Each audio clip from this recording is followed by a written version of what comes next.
Welcome to the Exploring Podcast, where we get to explore topics that I find fascinating every single week. You can listen and subscribe on YouTube, Apple Podcast, Google Podcast, and Spotify. My guest today is a vlogger and YouTuber who loves movies. He's produced thousands of videos and has racked up tens of millions of views.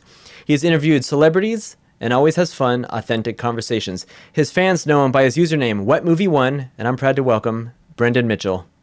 Brendan. Hey, what's up, Warren? How you doing, bro? Good. How are you? I'm all right, man. Just sort of chilling. Got back from the gym just a little while ago, and feeling pretty good, but kind of depressed at the same time, just a little. The gym's like literally just opened up like this week, and you're already hitting the gym. So that's pretty cool. Well, I know it's probably not the safest thing to do, but I have to feel better mentally because lately with the shutdowns and everything, I've been kind of, just kind of going out of my mind a little bit. You know what I mean? Just like being not just being stuck at home, but just kind of like, being not as mobile is kind of been throwing me off. Yeah. Were you going to the gym a lot before the shutdowns and everything?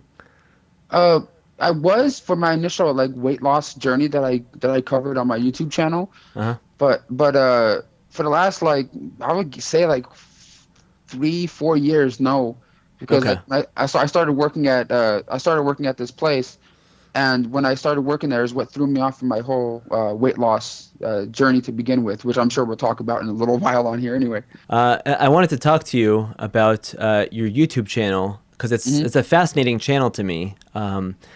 I've been on YouTube, I think as long as you have. Like we both started in 2008. I have maybe 30 or 40 videos over the last 12 years. You've got I want to say 1,700 videos. Yeah. And each one of them is produced, with editing and music and everything. So you're putting up at least one a week, right? What? Yeah, at least two a week, I'm guessing. But it really depends. But at the same time, I started around really early in 2007. I had a different channel. Right. Okay. And it was called the name's really weird, but it was just called Wet Movie. And then I got taken down because of copyright because I didn't know about music rights and right. all that stuff. And then all of a sudden it just sort of disappeared. And I got strikes. I'm like, oh, so I had to start over the channel again and call it Wet Movie 1. I was going to ask you why Wet Movie 1. That's such a weird username, but that's why. Yeah. So why'd you call it Wet Movie in the first place? Back in the day when people signed up for YouTube, you would have to make your own username. Uh-huh. Now, if you sign up for a YouTube channel, it's most likely your real name is what your name. Is what your YouTube name's going to be. But back then, you had to make your own name, and everything I was coming up with, like Goonies fan or Kevin Smith fanboy or whatever, was all taken by then. And I every time I would punch in a name, it's taken. So I was getting so frustrated trying to sign up for an account. I got kind of weird with it. You know what I mean? At least I'm not called Cum Dumpster 12.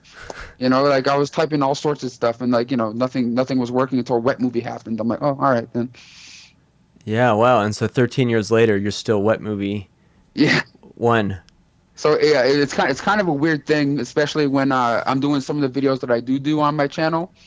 When I'm going to when I get invited to red carpets or different movie premieres, and I'm talking to certain people from these movies, and they're like, "Oh, so what is your YouTube channel name?" And I'm like, and I always feel kind of weird saying it. Yeah, well, I think you just got to own it. Just gotta be, it's Wet Movie 1, and they'd be like, okay, yeah. So for the people that don't know, how would you describe your YouTube channel? What kind of content do you put on there?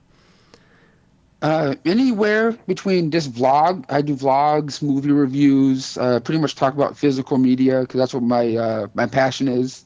Mm-hmm. Ever since I was a kid, being picked on in school, I would escape into watching movies, and then I saw my dad was collecting VHS tapes back in the day, so that kind of just spawned onto me, and I started collecting DVDs and Blu-rays, and I don't know. I think I have maybe 4,000 to 5,000 physical media things in my collection as of right now. But before you moved into your new place, your wall was literally wall to wall movies. Mm-hmm. what a crazy collection.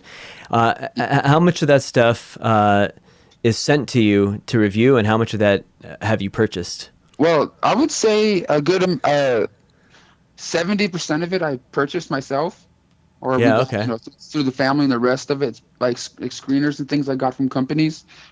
But since the pandemic and everything, companies are really kind of one, not putting out as much because there's not a lot of content coming out, Hmm. and two, it seems like a lot of these companies are going towards streaming now, especially over the last handful of years. So it's definitely not been as big as an influx as it once was. Yeah, I've been in the home video industry for the last 14 years, working in DVD and Blu-ray authoring. So I'm a big fan of tangible, like physical media too. Hmm. And it's sad to see it kind of going away. I know that the jump to high definition video and to 4K videos is exciting, and that we can stream 4K stuff through Netflix and YouTube.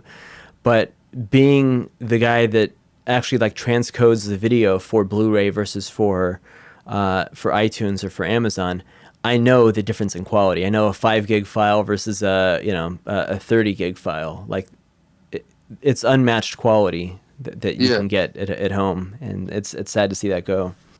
Man, I know it's gonna be a sad day, but it's probably coming sooner than we think when it comes to physical media kind of disappearing, at least in the major stores. I know it's not gonna be gone forever. Like you can still go to thrift stores, pawn shops, different places to get it. But I'm definitely seeing the decline of it recently when it comes to in-store physical media stuff. Yeah, do you think we'll ever have like a resurgence of it? Like for a while, vinyl records were like being phased out in favor of cassette tapes and then CDs, and now we actually sell more records than we do CDs. I think that's just because CDs are out, MP3s are in, but we're selling more records than any other physical media, and that's kind of neat. No, I noticed that too. Like I even recently got a vinyl, my very first one, this past year when I met Ozzy Osbourne at Amoeba Records, and I'm just like, okay, I'll get the album. He can sign it and stuff. Like I don't have a record player, but okay. But yeah, I see that's becoming like it's been a popular thing for years now. It's making its comeback, but I don't know if I see DVDs and Blu-rays doing the same thing. Even though it's kind of weird knowing that when it comes to Blu-rays and DVDs still sell more than the actual Blu-ray discs out there to the general public that I've noticed.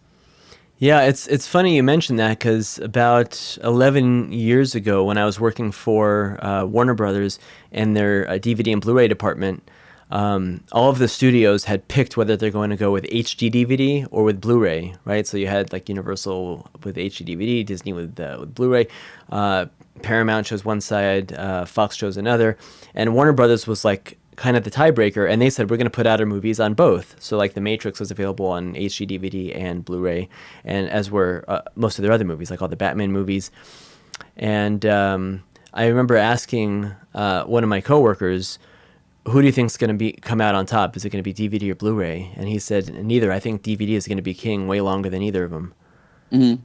And I wonder if that's true. I still buy Blu-rays because I have a bunch of Blu-ray players, but it's funny how many people I know have HD TVs, never bought a Blu-ray player. Still, No, I know. I know people that are like that too. And even if you go into Walmart or Targets and stuff, and you see that you go there on New Release Tuesday to see what new movies come out, if you really pay attention, I noticed that there's a lot more DVD versions of said titles than there are Blu-ray ones. Like if you look on the new release shelf opening day, there's always like if it seems like there's more DVD ones out there. yeah. Okay. Well, that brings me to a segment that you have on your shows. One of the types of videos that you post weekly on your channel is called Hoarding Up, where you go Yeah. into Best Buys or Walmarts or Target, or even like discount stores and Hmm. buy up a whole bunch of DVDs and Blu-rays that you either haven't seen yet or you've heard of or that you love and you're just adding to your collection, but you actually like go out and buy those aren't like freebies from the studios, Well, right? yeah, the stuff. If I tell people I buy them, like you see me buying them from the store, yes. But usually at the end of the videos, like at the end of the hoarding up ones, where I talk about different things, I tell people this is from this company, I got that stuff. Yeah. But yeah, every Tuesday I go out, or I try to every Tuesday. to go out and see what new ones come out, discuss them, talk about them, maybe get some people excited. When it comes to certain titles or different editions that come out, like sometimes Best Buy has a steelbook version of something, and then Target Mm. has like a media book, like a digibook version of something with like different artwork. Like I like going out there showing those things, talking about those things. Yeah, one habit that I've gotten into is buying movies that either I heard about and never saw, or movies that I love. But either way, Mhm. I probably have maybe 100 DVDs and Blu-rays in my collection. Most of them are still in the shrink wrapper. Like I bought them and just never watched them. Do you ever do that, or have you, of your 4,000 movies, have you watched them all? Dude, I've even made videos on my channel. Like I have like I think 3 or 4 volumes of it, of DVDs and Blu-rays I have in my collection that I haven't even opened yet. And there's probably like hundreds and hundreds of them. Why? Because I'm a hoarder. That's why I call my videos hoarding up on Tuesday. So there's things I buy that I never open or watch. Not because I don't want it to. It just happens. Yeah, you just haven't made the time for it. There's even some movies that I have, and I know that you do too, because I saw your video about it recently, where Yeah. you'll buy the DVD, and then the Blu-ray comes out, and you rush to get the Blu-ray, and then there's a limited edition collector's edition Blu-ray, and then there's another one, and you have the same copy of the movie 3 times or 4 times, right? Like what kind of Yeah. movies do you have like that? I think it's like the Matrix. I have like the old. I think I had the VHS of it. And then VHS. DVD came out. Yeah, the DVD came out with Warner Brothers, like in a old snapper case, Uh DVD huh. case. And then of course the Blu-ray came out, and then like there was a Blu-ray Steelbook that came out at Best Buy, and then after that, now the 4K edition. I'm like, okay, So like I have like you bought them all. yes. Well, the 4K one from Warner Brothers I got from them, but like the other ones throughout the years I bought, yes. Yeah. Okay. So yeah, you have this amazing collection, and for most of it, you keep it. But another one of your businesses I know is eBay. Like you have collectibles and movies and stuff, and so you've Mhm. been selling movies on eBay as well. Is that something that's been doing well during this pandemic?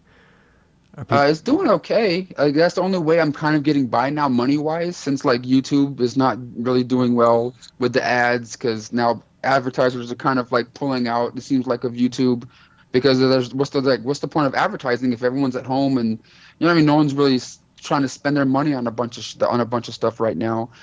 So money's kind of dipping down on YouTube. So I'm just like, well, I gotta do something to try to supplement that and try to keep a roof over my head. Yeah. When it comes to my part of the mortgage of this new house that our family just moved into. And yeah, so I've been selling bits and pieces of my collection just to get by, and it seems like it's doing okay. It's doing okay. I feel like a whore, advertising it on my in my videos and stuff. But I'm like, that's the only way I can do it. Hmm. It's tough because most people have to just put it there and hope that people go look at it. But you have on your YouTube channel 50,000 followers. That's 50,000 human beings that have seen your video and said, "I like this. I like your other Hmm. one, and I want to see more. I want to be notified every time you post a new one." That's pretty incredible to have 50,000 followers like that. So you talk to them like they're your friends, and you let them know, here's what's going on in my life. I'm going out Hmm. to this. I'm selling that, and they respond to you too, right? Like you interact with them through the comments, through Instagram. Sometimes through the comments of the videos, it's kind of hard. After a while, saying thank you, thank you, thank you. Like sometimes it's kind of hard to like start a conversation in the comments of the videos now. But I try to, if people ask me questions on social media, I try to my best to, interact with them. And that's why I do the YouTube live shows, once a week at least. Hmm. So if people have questions that, I'm there talking to them just like how we're talking now. And I answer their questions and, that they leave in the comments. And even on my Instagram, I let viewers join in on the conversation if they want to talk to me via, video chat for a couple minutes or whatever.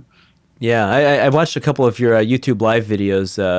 One that you did just recently, and another one where you had a friend of yours who was connected to you through your phone. You were kind of talking through to her Yeah, that way. yeah, yeah. She was the one that had those videos that we voted on, Yeah, yeah. which is another cool thing that you were able to talk to your fans and have them support another one of your friends. So I thought that was Well, super cool. I mean, she's cool. We're talking about my friend Allison Yeah. Gale, who's an artist that makes cool creations out of Legos and things.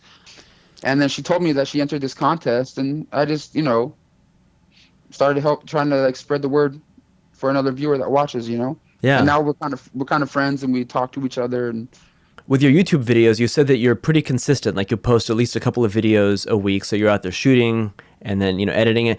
Do you do all your own shooting, all your own editing? That's all 100% produced by you?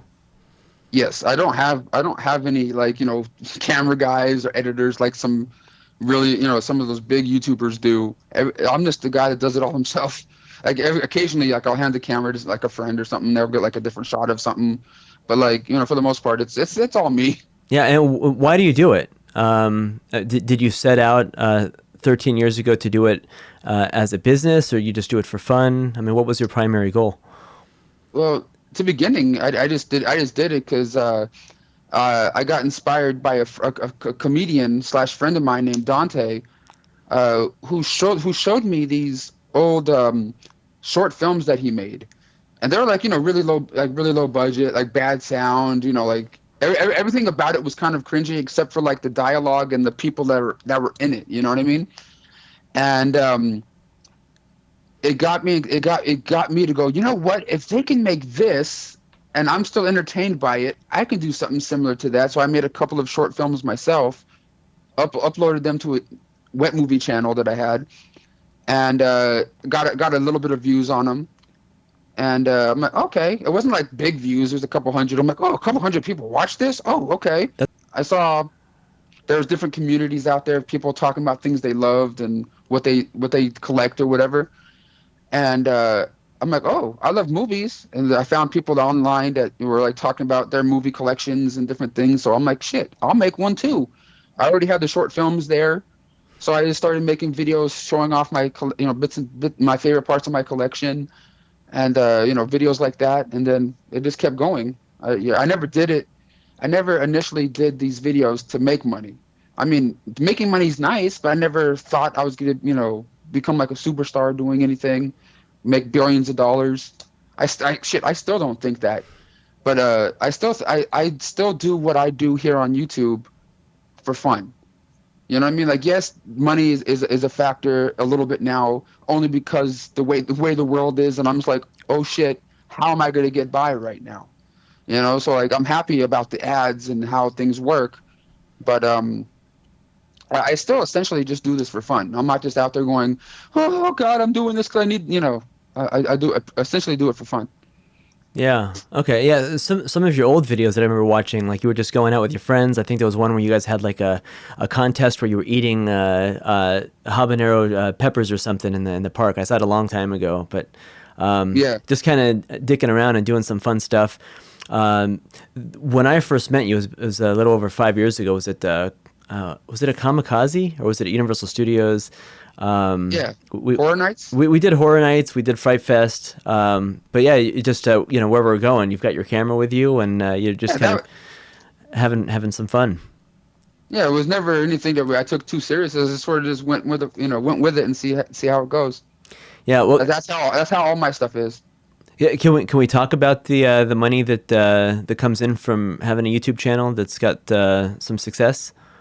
Yeah. Like there was a time, like back in like 2014 and 15, Uh-huh. it seemed to be really good money wise. Like I wasn't expecting money really, because like the first 4 years or more I was on YouTube, I wasn't making anything. Right. 4, maybe 5 years, I didn't even know about monetizing the videos. I was just sort of just doing them, and then I found out about monetizing them.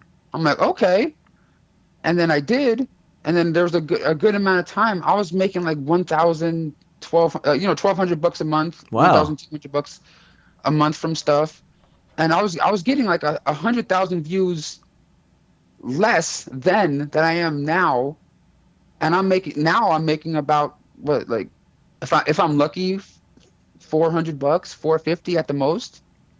I mean, which I'm thankful for. Don't get me wrong, and plus that's taxed, and YouTube gets their cut of stuff and different things. But it's definitely a lot different than it was a handful of years ago compared to now. Even though I'm getting a lot more views a month. Yeah, that's a great supplemental income. Like you can't live off 400 a month, but that's pretty nice to be able to to have fun making videos and still be able to bring in money every month like that. Well, keep in mind that it's never the same. It's like anywhere between like 350 to like 450. Sometimes a little less, sometimes a tiny bit more, really depending on if, what advertisers are advertising, or if any, if people are like donating through live chat, the live shows and things like that. Which no one really has to do anything like that. And whenever I do see people that do donate to like my live shows, or different things like that, it's always a kind of like a holy shit kind of moment. You know what I mean? Like, even if it's like $2, I'm like, that's $2 out of someone's pocket that they didn't even have to give in the first place. Yeah. You actually, I remember a while ago, after YouTube had changed their monetization, and so when things started to get to be a little less, there were a lot of YouTubers and influencers that started accounts on Patreon and said, here's my YouTube channel. If you want to see exclusive content, check out my Patreon. You guys can support me if you want to. Yeah, there was a handful of years ago. People kept telling me, Brendan, you should try to start one. You should do this, like different friends and stuff. So I did, and then I announced it and talked about it in one or two of my videos, and I got this big backlash from it. Like, everyone was like, what are you doing? You want us to pay for your vacations, and you want us to pay for this or pay for that? Because when I initially put it together, like I've said before in the past, I have a hard time forming sentences correctly when I'm trying to write something, or spelling has never been my strong suit either. So what they saw on my original, like my Patreon, which I have now, because ever since then I'm like, I ain't messing with this, was like, it made it look like I lost all this weight, and please guys, help me fund so I can make videos in different places, or like jump out of airplanes. And like, I was like, when I was like really active with the weight loss, I was like excited to try and do different things. And that's how I was trying to format it. And it came off to like, hey guys, I want you to pay for my vacations. And people got pissed, and I'm just like, oh, I understand. After I fucking was understanding what they were seeing, I'm just like, oh shit. And then I'm just like, okay, goodbye. And I didn't push forward with it. Yeah, that stinks. That's 8 years after making content for them for free. You don't have to support the Patreon, but yeah, I guess they didn't like the idea that it even existed. No, but the thing is, I think any YouTuber that does it, or does anything different, always gets a pushback from certain people that watch the videos, because not everyone that watches the videos necessarily likes you or the videos that they're watching, but they continue to watch all the time, the thumbs down, and leave random, like, what the hell kind of comments and stuff throughout the years. Yeah. Do you think that you've changed the content of your videos to please your fans at all? Like, if they say that they like this or that they like that, do you custom tailor material for them, or have you always been kind of authentically you and take it or leave it? I don't think I've ever changed anything to try to please anybody. I just sort of, as long as I'm doing something that makes me happy, that's entertaining myself, and hopefully other people like it, that's what I'm doing. I'm not trying to go like, oh, this is what they want, so I'm going to have to like do this and go out of my way to do this. No, I sort of just do what I do, and if they like it, they like it. If they don't, they don't. I still do like the videos that majority of the people like of me, like the collection kind of videos, showing off different things, going out on Tuesdays, showing the new releases and stuff. But it seems like whenever I do anything that's not physical media related, or movie reviews, or it's like stuff like that, it seems like they get less views than those kind of videos. I could sit here and open a package I got from Amazon and just go, oh, look, I bought a VHS today, yay. That'll get more views, like me opening up a new edition of like Jurassic Park on like VHS or something, or Blu-ray or whatever. That'll get more views than the video I did, meeting and talking and interviewing Jeff Goldblum, which is kind of mind-blowing. I don't understand it. Yeah, I thought Jeff Goldblum stuff sells. Like, people love videos of him. Yeah, no, I'm just saying, like, I did a video with Jeff Goldblum, and I mean, not like a whole big video, but like, he's a part of it. I go to this concert where he's at. I ask him, is it cool if I talk to you for a moment for my YouTube vlog? He's like, oh yeah, cool. And I talk to him, but then like, it gets like, a lot less views than I would think. And then I do a video like a couple days later of just like unboxing some random stuff I got off of Amazon, and that gets like a couple thousand more views and more time. That's so strange. Mm. What kind of celebrities have you interviewed on your channel? Can you drop some names? I usually, for the most part, the people I interview for my channel are people that interest me, like people that impacted me somehow, growing up. And, because when I was overweight in school, um, I used movies as an escape, right? So like I connect with a lot of different, movies and different things throughout the years. So like people like Jeff Goldblum from Jurassic Park, I can escape into those movies.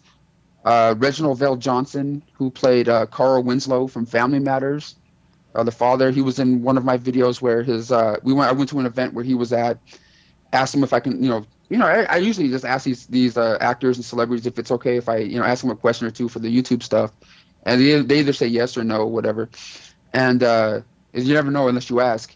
But then when I was there, me and my friend were leaving, and we found out that his car got towed or stolen. So we ended up taking him home, that night. So that was kind of cool.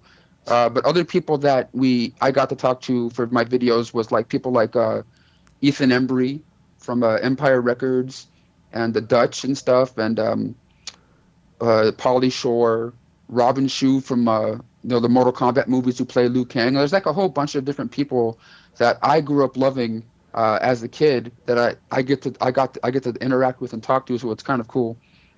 Yeah, I didn't realize that all these people were like really big in the '90s. Like I know Eddie Furlong from Terminator 2. Hmm. Gotten to speak to him, and Pete and Pete, The Adventures of Pete and Pete. And like Lori Beth Denberg and stuff too. Like all these different. And Kel Mitchell Uh huh. has been on my YouTube. Kel Mitchell's been on my YouTube channel a handful of times throughout the years. He's a really cool dude. I mean, like a really cool person. Like if you ever get to see him out in the wild somewhere, out in the world, really super cool and down to earth guy. Yeah, he is. I actually met him a couple times too. I worked on a film. I got to edit something that he produced. It was Mm. called Dance Foo, and it was a film that he produced with Cedric the I've Entertainer. seen that. Dude, I've seen that. I think it came out when I was working at Blockbuster. It was like I'm not gonna lie, it's kind of like a what the hell am I watching kind of movie, but like it still had some fun moments in it. Oh, I didn't say it was a good movie. I just said I worked on it. But yeah, Yeah. we did some ADR. They shot it like long before and edited most of it long before. And so there was some stuff in there like somebody shooting a video with their flip phone and saying, "Oh, I got to put this on MySpace," and we had to kind of change it and Hmm. make it a little bit more timely, and do a couple more. Did some more sound work and editing work, and so I was at the theatrical premiere for that as well, and I had them come in to the studio for supervised edit sessions. But yeah, he was That's cool. cool. Cedric was cool too. Yeah. Are there any of these celebrities that you've spoken to multiple times where they actually know you by now? Yeah, there's a couple of them that are kind of cool when they see me and stuff. They're like, "Oh shit, hey, it's Wet Movie," and I'm like, "What? What? Okay." They don't. Some of them like know me by just that name. Some people know me by my real name and stuff. Uh, there's some like person like Felissa Rose who was in the original Sleepaway Camp movie. Kane Hodder who played Jason in Friday the 13th. 7 through 10. uh, Thomas Ian Nicholas from Rookie of the Year and the American Pie franchise, or people that are been in my videos throughout the years that know me by my name and even sometimes comment on my like Facebook posts or wish me happy birthday sometimes in like messages. It's kind of cool. Oh, that's so awesome. I want to ask you about your weight loss because when we had met, you looked pretty much like you do now, but Hmm. you told me that like just a year before you were literally like over 400 pounds. Hmm. And were you always kind of a big guy, like growing up? Yes, I was always kind of like the chubby kid, the big kid in school, being in special ed and stuff.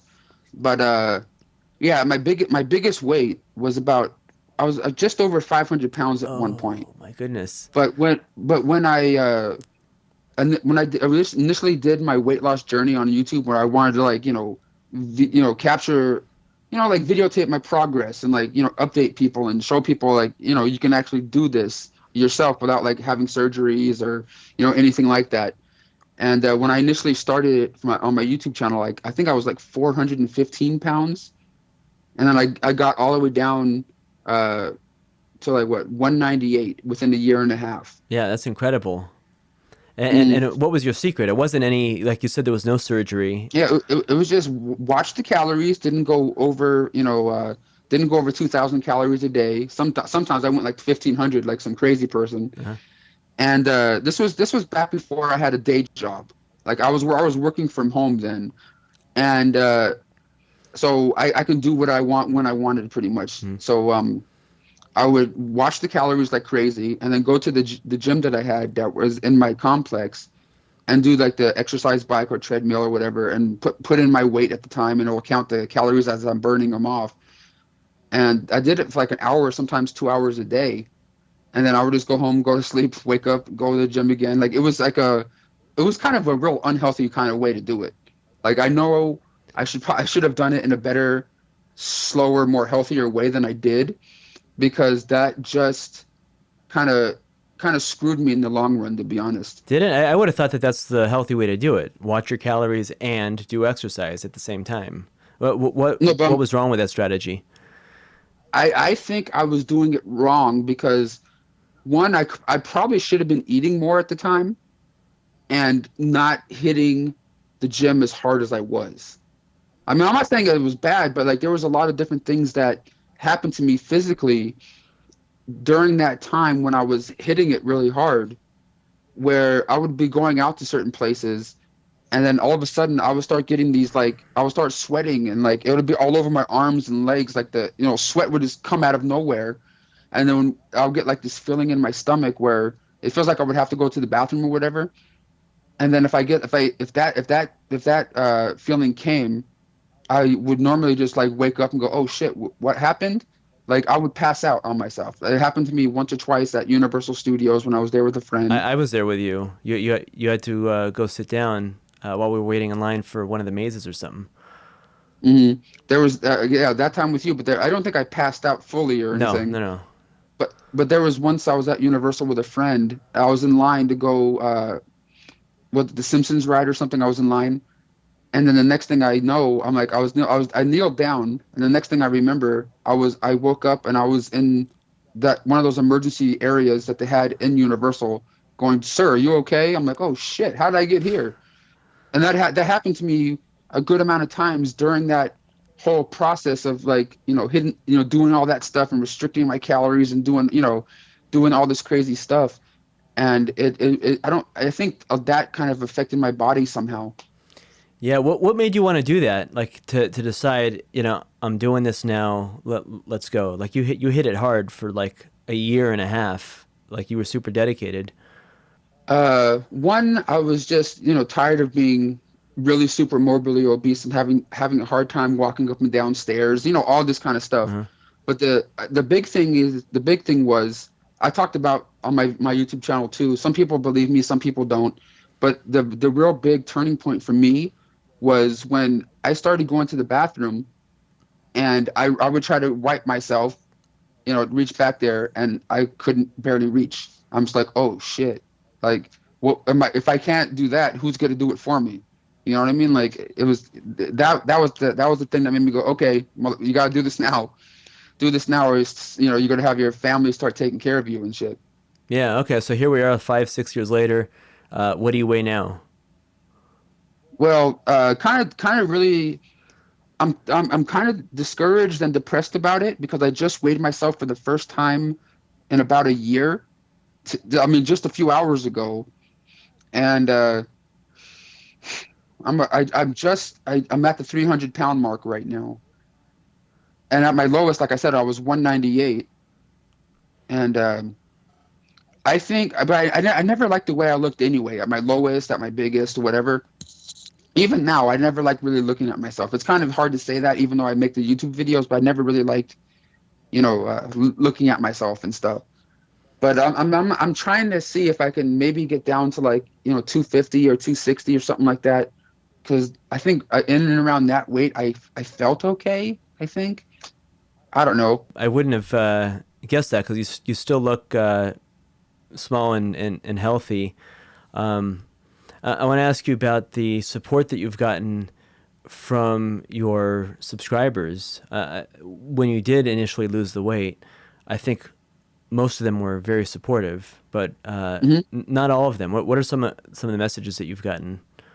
I mean, there's a lot of supportive people out there that watch and like the videos that always try to share positive stuff, and I appreciate every single one of them. But there's also people out there because the haters always seem to stand out. Even though you can get like 500 good messages and comments from somebody, those two that are just kind of like there saying some other stuff always seem to stand out than others. Like I always get comments from people going, throughout the last handful of years, oh, your videos and stuff, and you were funnier when you were fat, and like things like that. I'm like, well, thank you, man. What the fuck? Or you know, I don't know. There's just a lot of just I can't remember every single comment and stuff, but there's always someone commenting me on my looks or my lazy eye or like whatever. Yeah, it stinks. It always sucks having to deal with haters. The fact that you don't know these people personally and they're just so comfortable saying something to a total stranger, knowing that it's those negative ones that you're going to take to heart. But what's even I haven't talked about this really very much, but I don't even think of myself as like a worth the hell YouTuber. I'm just sort of like an average dude that just talks about movies and does what he likes. And I don't think of myself of like like Logan Paul status or like those big YouTubers or anything. And I know I'm not. But there's people out there that do and say certain things that just weird me out sometimes. There's things that happen to me throughout the years that makes me go, why me? Like, why do you say these things? Why do you post these things? And like, there's times where I used to work at Blockbuster Video in Canoga Park, California. I only had like maybe 5,000 or 6,000 subscribers at the time. People found out where I worked and started prank calling the store, asking for me all the time, even on days I wasn't there, and having like my manager, like when they saw me the next day or whatever, going, Brendan, what the hell's going on here? And that prank call stuff still happens now to this day when it comes to my new phone. Like how the hell did they have my phone number that I have now? And I get prank calls from people. I mean, it happens, so I'm kind of I'm kind of used to it and stuff. But like, it's just kind of weird if you really think about it that happens, and even our landline sometimes, even though we just moved and we have a new landline, they call that one, and they call my cell phone. So I'm like, they get all this information, and there's been times recently in 2020, and it's happened throughout the years too, where I would go live on my YouTube channel or just get random messages or comments with just my address. And I'm just like, yeah, this is not creepy. I'm just the guy that talks about DVDs and Blu-rays, and I'm a nerd.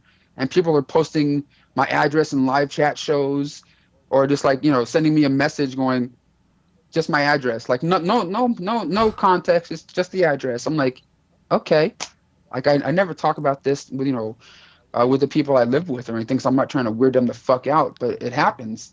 And I'm not even anything worth the hell on this platform. That's so strange. You think that if there's somebody like a Justin Bieber or even like a Tom Green or someone who's like been huge. I can't even imagine someone like Miley Cyrus or Tom Green or whoever, the actual stars, what they have to go through. Yeah, unbelievable that people would target you for stuff like that. I mean, not that you're not Yeah. worth it, because you totally are, but it's still really strange to, it seems kind of random. I'd have to think that they're doing that to other people as well. Yeah, but it's just like, why? Why me? Like, what are you going to get out of that? How do you react to it when they do that? Do you acknowledge it? No, I usually, when I see it, like in a live show, I just block it. You know what I mean? Like I delete it and block it and like just not say anything. Yeah, it's strange that they do that. Have you had the opportunity often to like meet some of your fans out at different events? Do people find you at different conventions or wherever you are and say hi? Yeah, I mean, mostly at like nerdy kind of places, like like I said, movie conventions or horror movie conventions, whatever. Uh-huh. There's people that come up to me, oh man, I've been watching your stuff for years, man, and it's, they talk to me, and it's cool. It's cool to know that you can actually put a name to the face of certain people that comment on the video. So I think that's cool. But there's also times where I'm at a certain place. Like there was one time I was at Amoeba Records, and a person came up to me. At first, the person was kind of I saw him off in the off in the distance. Amoeba Records, as of right now, is no longer until they move to the new location. But there was a time I was at Amoeba Records, looking through movies, trying to buy something because I'm a hoarder when it comes to physical media. And I saw this person kept like looking at me all like weird, like off into the off on the side somewhere. I'm like, okay.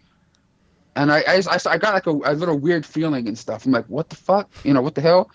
And then like a couple minutes later, the person walks up to me and says, "Oh, I just wanted to say I watch your videos. I love your stuff and everything." I'm like, "Oh, hey, thanks, man. Thanks for watching and supporting and stuff." And then in my next video that I put up on my YouTube channel, I get a comment going, I was that guy at Amoeba Records that walked up to you the other day. Man, you're fat, ugly, and you smell. I'm like, what the fuck? The same guy that was like happy to see you? I told you I got like a weird feeling from him before then he walked up to me, and then later on, like days later, underneath my next video that I put up, he's like, I'm the guy that saw you at Amoeba this past weekend. Man, you're an ugly, smelly piece of shit. Like something like that in the comments. I'm like, okay, I know who this is because I can remember the face and remember the person, the interaction. I'm like, okay, thank you. It's like a whole like a big FU message to me. I'm like, okay. I said, hey, like, what the hell did I do or say to you, dude? You came up to me. Yeah, what a weird thing. Why even introduce himself to you? Just so you'll remember him? Yeah, I don't know. That was just like one thing that I always remember that just kind of always stood out to me. What about some positive encounters? Have you had fans come up and introduce themselves and be genuinely into the stuff that you're posting? Oh yeah. There's all the time at these different, like I said, movie conventions I've gone to. I even went to a convention in San Jose, like somewhere that's nowhere out here in Hollywood or whatever. And there was people there going, "Oh shit, you're here! How you doing?" It's kind of cool to know. I kind of felt out of place being at a different area. Like I had to take a plane to go somewhere, and I felt out of place. Where I was at doing stuff. Then some viewers like, "Hey," I'm like, "Oh, okay." I feel a little bit better right now, like a little less uncomfortable. But yeah, there's a lot of really good experiences throughout the years that happen through people that watch the videos. What kind of feedback do you get from the types of videos that you post? Do people tell you, hey, we like this kind of stuff, that's cool, keep doing that, or bro, that ain't cool, you shouldn't be doing that stuff? Like right now, if I do any kind of out and about video, I get easily criticized for stuff. Like if I go out to the stores, like, oh, why aren't you wearing gloves when you're touching stuff? And like, especially the first like week or two that the pandemic, first, hit everybody. And I went out and was doing stuff because I have to, because this is the only way of income I have is YouTube and eBay. Like that's the only way I can get by right now. And there was a lot of people like saying stuff like, dude, you shouldn't do this. You should, have gloves on. Oh, wait, you shouldn't have gloves on. It's like a lot of stuff that, people are real sensitive about. You have to be careful. Be careful what you say, what you do. Like any little thing I can do and say can tick off or trigger, as some people like to say these days, people into like making them go all nuts. Yeah. So you said that your income right now is YouTube and eBay, and sometimes you combine it. Like you can go out, hoard up and buy some movies. You ever turn around and flip them, sell them immediately up on eBay? Recently, I did a video where I got a good amount of people talking people. No, I can't say trolls, but people speaking their minds. Because I found out a movie was being pulled off of shelves because of like the content that's on it, and even though the movie was 70 years old, Gone with the Wind, because HBO Max pulled it off their thing. And because, like I said, the world is really crazy today, where anything that happened in the past that may make someone feel a certain way now, I don't even know. Okay, this is like a whole different video, but I made a video buying Gone with the Wind because I know it was getting pulled and going for a lot of money on eBay. Bought a couple of them from Walmart for like $5 to $7. Sold them on eBay for like $29.99 a piece or a tiny bit more on some of them. And people in uproar, going, you should have kept those on the shelves for the true collectors that wanted them, and you're nothing but a scalper. I'm just like, dude, I'm just trying to live right now. You know what I mean? I'm just trying to, you know, keep the money, some of my money flow going. I'm not trying to hurt the economy or hurt anybody. And people, people were saying stuff like, you should keep those on the shelf for the real movie fans. I'm like, it's a movie that's 70 years old. If you're a true movie fan, you would have that on your shelf already. Yeah, that's a good point. I think a lot of these people are your followers because they also like, collecting tangible media. So they might just be kind of hurt by the idea of seeing somebody jack up the prices on something that they just bought. Oh, dude, I totally understand that, and I get what they're coming from. But if they knew what's going on in my life and in my world, they would completely understand why I did that. Yeah. You know what I mean? Why I bought a couple copies and then flipped them for some extra cash. I think anybody, to be honest, would do that if they needed money. Yeah. Like, I don't think it's not illegal. I bought it. I bought it legally. Like, I went there, swiped my card, bought it, and I mean, people don't. I don't know. I get where they're coming from though. I want to ask you, with your YouTube channel, yeah, there's that cool component of going out and shooting the videos and editing the videos, but then there's also like the metrics and the analytics and stuff. Do you ever check that stuff and see what kind of stuff works and how to get more views on your videos, like scientifically? I don't. I like I said, I struggle when it comes to, like I said, writing and spelling and all this kind of stuff, because I was always in special ed. So even when I click into analytics on YouTube and all this other stuff, everything looks, this is like one big jumble to me. So I just sort of do what makes me happy, that entertains my, makes, I don't look into that going, oh, I need to do this because this is going to get more of this, or this is going to get more of that. I just sort of just do what I do. If people watch it, they watch it. Yeah, I guess with thousands of videos, you don't have to target them to anybody. You just put out a lot of content, and whatever resonates with people, that stuff's gonna get the views. Yeah. I mean, nothing on my channel ever explodes really, but everything just sort of stays the same. Nothing ever really jumps up unless it's like a challenge video or there's some sort of drama between me or somebody else, and I mean, that's the only thing that does the views. But like, when it comes to drama stuff, I don't want to just do videos on that. That's kind of like, I want to do videos on stuff I like. I don't want to just sit there and dwell on other stuff, Yeah, but you're also very real. Like when you do your live videos that are 3-4 hours long, you Mm-hmm. open up and you're not like shy about stuff, and I think that's super cool. That you're not. Yeah, because there's people out there that think that I play into having depression a lot for sympathy from people. I just try to be real with people when it comes to stuff. Like, some days I'm doing fine. I'm cool. I'm doing my stuff. But then there's some days where I'm just kind of like in a weird funk. You know what I mean? Like today when I weighed myself and I'm like, oh crap, I gained 100 pounds since my initial weight loss journey, when I got down to the lowest weight possible. But I'm trying to stay semi-positive about it so I can, at least move forward from it. Especially today, since I worked out, I feel kind of like a little bit better from it. But if I woke up and just weighed myself and just laid back down in bed, that wouldn't have been a good thing to do either. You think people subscribe to your channel and watch all your videos just to call you a phony and Yes. repeat it? That's such a strange thing to do. I mean, there's people out there that have come to my YouTube channel throughout the years from different podcasts or other YouTubers that like to stir up drama or like make things bigger than they are.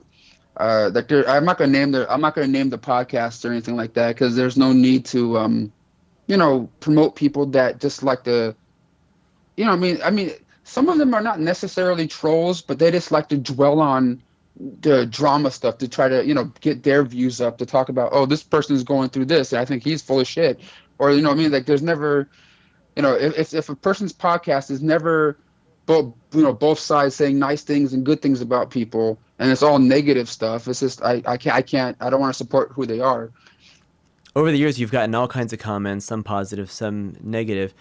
Do you think that you've grown thicker skin as a result of it, or does it still hurt every time you get a negative comment? I think I've grown a thicker skin when it comes to this, But when certain people that I was friends with for for like a decade start saying certain things about you, and like in their videos or what have you, that kind of shit messes with me. You know what I mean? Like if it's just like a random person that's just like, you're ugly, your teeth are gross, or like whatever they want to say, is that's whatever. But like when a person that you you know you were friends with and actually loved and like did a lot of stuff with, starts saying stuff about you and parody videos and different things throughout the years, that's the kind of stuff where it's I can't just brush off. It's not that easy just to be like, let it go like some troll comments and stuff. So how do you deal with it? The best way I can. Now I'm just trying to stay as silent as possible when it comes to said topic, because the people that watch the videos that like the drama are just continuing it by feeding our comment boxes back and forth about said person, and that's just going to continue the drama. So when it comes to me, I'm just trying to knock it off. And people that are watching this, that watch the videos, already know what I'm talking about right now, I'm sure. Yeah. As somebody who's trying to build my own following and a YouTube channel, what kind of advice do you have to get like some real like organic growth and resonate with people and someday be able to like monetize a channel? My initial thing to tell people when they ask me that question is to always make videos on stuff that you love, stuff that entertains you, stuff that you are passionate about, and people will come and subscribe sooner or later, because that's what I do. I'm not here trying to follow the trends of the day, or talk about Trump said this today, or this politician said that, or this YouTuber did this. Like, I don't, I'm not trying to follow the trends. I'm talking about like VHSs and DVDs in 2020. So I just sort of do and talk about what I like. And if whatever it is that you like to do, like interview people or, what have you, just keep doing and talking about stuff that you're passionate about, and followers would come. But if they don't, it's kind of a hard platform to grow on now. Well, you've been able to grow from 0 to like your first 10,000. I'm sure took a lot of work, and then it snowballed after that. So like, what was your process for growing your fan base? There really wasn't a process. I just sort of just kept doing what I was doing, like out and abouts, and filming the videos I did on Tuesdays for the last good amount of years. And people seem to like those, so I'm just like, oh, I like doing it. I was doing that, going to those stores every Tuesday anyway, even before I was making these videos. There's no real big formula, dude. There's no real big formula, at least on my end, when it comes to trying to build an audience. Wait, now, what's your most popular video? It's either, I think it's the one I did when Leafy is here, like a YouTuber that has like 5 million subscribers, made a video, like kind of like poking fun at me, talking smack about one of the videos I've made. And then it was kind of like a popular thing at the time to do, was make a response video to him. If he made fun of you in one of his videos, to make a response video, and those videos usually would get like views and shit. That was like one of the times next to those challenge videos where I was trying to follow the trends, of the time, I mean, it was cool. It was messed up at the same time, because I did have like what the hell kind of feelings about some of the stuff that he said about me. So I'm just like, okay, I can actually make a video and actually be authentic with it, and know I'll get the views for it at the same time. But then other videos I've done that, that I said, don't try to follow the trends all the time. But like, especially when I did videos like, the hot pepper challenge videos, or like the cinnamon challenge video back in the day, like I was just doing that because I saw people doing it at the time. I'm like, this seems kind of cool. It's not gonna hurt nobody, really. Yeah, you've been on YouTube for like 13 years now. I know that you also have a following on Instagram and on Twitter. Do you experiment with the other platforms? Like, were you on Vine? Are you on TikTok now? Are you looking to migrate Not some really. followers? I mean, I have a TikTok, but I only done like 2 videos on it, and one of the second video I did got banned, I guess, for something something I said. I guess you can't say bad words or something on there for some reason. What? But I have no idea. But it said, your video got taken down. I'm like, okay. But I haven't really messed with TikTok that much, except for like two random videos, and I just mostly have the Facebook, Instagram, and Twitter. Oh, that's right, Facebook. Yeah. Do you do any kind of marketing or promotions for your channel? Like I know that when you're on Instagram, you say, "Hey, new video up on YouTube," and when you're on YouTube, are you sharing anything? Do you work with other YouTubers, and so that way when you collaborate, you're sharing their channel, they're sharing yours? I mean, I have like friends and stuff that I call the crew, like my buddy Danny, Fluffy, and some of the other, my other friends that do YouTube videos. But I don't really advertise other than just like post on my Instagram going, "Hey guys, new video up on the YouTube channel, link in the bio." That's all I really do. You know what I mean? There's not really anything big. I probably should do something to try to advertise stuff better, but I just don't know how to do it or what I'm doing. That's so I just sort of funny. Here, I thought that you were going to have some amazing advice for how you got to have such a popular channel, and your advice seems to be just make fun stuff that you like, and if other people like it. that's it. 'Cause I don't know. I just sort of just do whatever. If you see what I do, I just sort of just talk about what I do what I'm passionate about. That's all I do. Or go out and about with friends, and whatever happens happens. Yeah. Yeah. Can you take me through the process of making one of your videos? Do you have an idea from the very beginning what the video is going to be about, or do you go out and shoot stuff and then edit it? No, not really. You know what I mean? Like the only thing we really do is like plan. Like, okay, we'll go to the premiere, and then maybe we'll go to this place afterwards. There's not anything real big that happens. There's no real big planning, to be honest, unless we're like, hey, we're going to do an out and about video. Where we're going to go? Okay, we'll go to this bar. We'll go to this little place. There's nothing. There's nothing really big that happens on my end. So as far as the video planning goes, you literally just go out there with a camera and then figure it out in editing. Like, what's your process there? Just go out there, do some fun stuff with friends. Whatever fun moments I capture, I try to leave it in the video. Whatever's kind of boring, I will take out. And so how much time do you put into each video? Or if you're talking about like hoarding ups and stuff, I usually, the Tuesday videos I do, I go out for like an hour and a half, 2 hours, go to like Best Buy, Walmart, a thrift store or something. Come home, put the SD card in my computer, and edit it within like 20 minutes, half an hour, and then it's up because it's real simple. Like I shoot, I already know what I need, so I don't overshoot anything. So you pretty much get what I shot on those days. That's cool. Has Thing, that always been how it's been, or have you adjusted your style over time to shoot only what you know you're going to use? that's how I am with all my videos for the most part, for the exception of like weird out and about ones I do with friends when we're like getting into some weird stuff. Sometimes I trim down things or leave things longer, but usually on Tuesday, most of the videos I pretty much just film. Oh, okay, this is cool, and then whenever I turn the camera off is when I know it's like not interesting anymore. Okay.